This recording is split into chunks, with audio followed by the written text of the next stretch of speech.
తాకట్లో ఉన్న మీ బంగారాన్ని విడిపించి ఆ రోజు ఆన్లైన్ రేటుకి కొంటాం. Sharma gold company.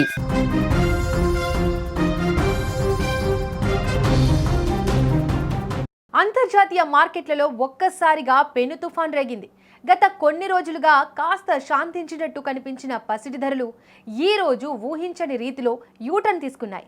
సామాన్యుల గుండెల్లో రైళ్లు పరిగెత్తిస్తూ బంగారం ధరలు ఆకాశానికి ఎగబాకగా వెండి ధర ఏకంగా ఒకే రోజులో 10,000 పెరిగి అందరినీ విస్తుపోయేలా చేసింది. గ్లోబల్ మార్కెట్లో నెలకొన్న యుద్ధ మేఘాలు, ఆర్థిక అనిశ్చితి కారణాలతో ఇన్వెస్టర్లు సురక్షితమైన పెట్టుబడిగా భావించే బంగారం వైపు పరుగులు తీయడమే ఈ భారీ పెరుగుదలకు ప్రధాన కారణమని విశ్లేషకులు చెబుతున్నారు. ప్రధానంగా ఇరాన్ సరిహద్దుల్లో నెలకొన్న ఉద్రిక్తతలు, జియోపాలిటికల్ టెన్షన్లు మార్కెట్ను కుదిపేస్తున్నాయి. రిస్క్ ఉన్న స్టాక్ మార్కెట్ల నుంచి డబ్బును వెనక్కి తీసుకుంటున్న పెద్ద పెద్ద పెట్టుబడిదారులు ఇప్పుడు పసిడిని ఒక భరోసాగా చూస్తున్నారు. దీనివల్ల డిమాండ్ ఒక్కసారిగా పెరిగి ధరలు చుక్కలను తాకుతున్నాయి. ఈ రోజు దేశవ్యాప్త ధరలను గమనిస్తే 24 క్యారెట్ల స్వచ్ఛమైన బంగారం 100 గ్రాములపై ఏకంగా 7,000 పెరిగి 16,23,800కు చేరుకుంది. అంటే తులం బంగారం ధర 1.62 లక్షల మార్కును దాటేసింది.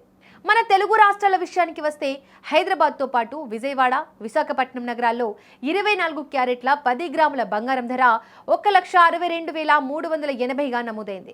అలాగే ఆభరణాల తయారీకి వాడే 22 క్యారెట్ల బంగారం ధర 1,48,850 వద్ద కొనసాగుతోంది. దేశ రాజధాని ఢిల్లీలో ఈ ధర 1,62,530 ఉండగా చెన్నైలో మాత్రం గరిష్టంగా 1,64,180 వద్ద ట్రేడ్ అవుతోంది. ఈ ధరల పెరుగుదల ముఖ్యంగా పెళ్లిళ్ల సీజన్లో ఉన్న సామాన్యులకు పెద్ద తలనొప్పిగా మారింది. శుభకార్యాల కోసం బంగారం కొనాలనుకునేవారు ఇప్పుడు షోరూంల వైపు వెళ్లాలంటేనే భయపడే పరిస్థితి కనిపిస్తోంది. వెండి పరిస్థితి అయితే మరింత దారుణంగా ఉంది. కిలో వెండి ధరపై ఏకంగా 10,000 పెరిగి 3 లక్షల మార్కును చేరింది. అంతర్జాతీయంగా పరిస్థితులు చక్కబడే వరకు ఈ హెచ్చుతగ్గులు ఇలాగే కొనసాగుతాయని, బంగారం కొనాలనుకునేవారు మార్కెట్ను నిశితంగా గమనిస్తూ సరైన నిర్ణయం తీసుకోవాలని నిపుణులు సూచిస్తున్నారు.